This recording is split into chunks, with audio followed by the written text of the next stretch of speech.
শেষ বিধানসভা নির্বাচনে জয়ী হলেও অবশেষে জীবনযুদ্ধের লড়াইয়ে হেরে গেলেন ধূপগুড়ির বিধায়ক তথা বিজেপি নেতা বিষ্ণুপদ রায়। ভোররাতে এসএসকেএম হাসপাতালে শেষ নিঃশ্বাস ত্যাগ করলেন। সকাল 7টায় চিকিৎসকদের তরফে তাকে মৃত বলে ঘোষণা করা হয়। উল্লেখ্য, বিধানসভার বাদল অধিবেশন ও বিজেপির স্ট্যান্ডিং কমিটির বৈঠকে যোগ দিতে গত শনিবার ধূপগুড়ি থেকে কলকাতার উদ্দেশ্যে বের হন ধূপগুড়ির বিধায়ক। এরপর কলকাতায় গিয়ে অসুস্থ হয়ে পড়েন তিনি। তড়িঘড়ি তাকে ভর্তি করা হয় কলকাতার এসএসকেএম হাসপাতালে। দলীয় সূত্রে জানা যায়, রবিবার সকালেই কলকাতায় পৌঁছে গিয়েছিলেন ধূপগুড়ির বিধায়ক বিষ্ণুপদ রায়। রবিবার দলের তরফে স্ট্যান্ডিং কমিটির বৈঠকের ডাক দেওয়া হয়েছিল। সেই বৈঠকেই যোগ দিতে যাবার আগেই শারীরিক অসুস্থতা বোধ করেন বিধায়ক। তার বুকে প্রচণ্ড ব্যথা শুরু হয়। তড়িঘড়ি তার নিরাপত্তার দায়িত্বে থাকা কর্মীরা তাকে এসএসকেএম হাসপাতালে নিয়ে যায়।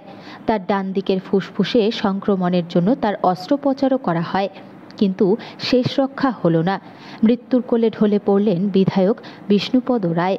মৃত্যুকালে তার বয়স হয়েছিল 62 বছর। তার পরিবারে রয়েছে এক ছেলে, এক মেয়ে এবং স্ত্রী। বিধায়কের মৃত্যুতে দলের অপূরণীয় ক্ষতি হয়ে গেল বলে দাবি ধূপগুড়ির বিজেপি নেতৃত্বের। দেখুন, বলার কিছুই নেই। আমরা সকলেই শোকাহত। আমাদের সকলের প্রিয় ধূপগুড়ির বিধায়ক, লোকপ্রিয় বিধায়ক বিষ্ণুপদ রায় আজ আমাদের মধ্যে নেই।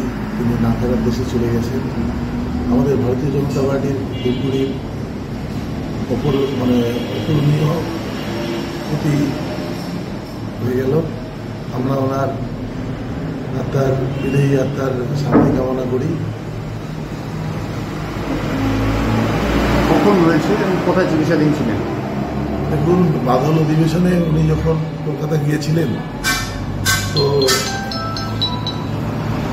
তিনি ট্রেন থেকে নেমে সরাসরি সিভিল হোস্টেলে গিয়েছিলেন। সেখানে বিশ্রাম নিয়ে তিনি বাদল অধিবেশনে যোগ দেবেন কথা ছিল, কিন্তু অসুস্থতার কারণে তিনি যেতে পারেননি। 2-2:30টার দিকে অন্যান্য বিধায়ক, সম্মানীয় বিধায়কগণ যখন সংবাদ পান উনি অসুস্থ, ওনাকে হাসপাতালে নিয়ে যান। সেখানে চিকিৎসায় তিনি সাড়াও দিয়েছিলেন। ওখানে আইসিইউতে রাখা ছিল, তিনি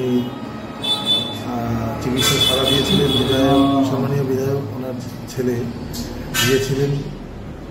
তো ওনার মাধ্যমেই আমরা জানতে পেরেছি যে তিনি গতকাল খাওয়া দাওয়া করেছিলেন এবং চিকিৎসায় উন্নতিও হয়েছিল।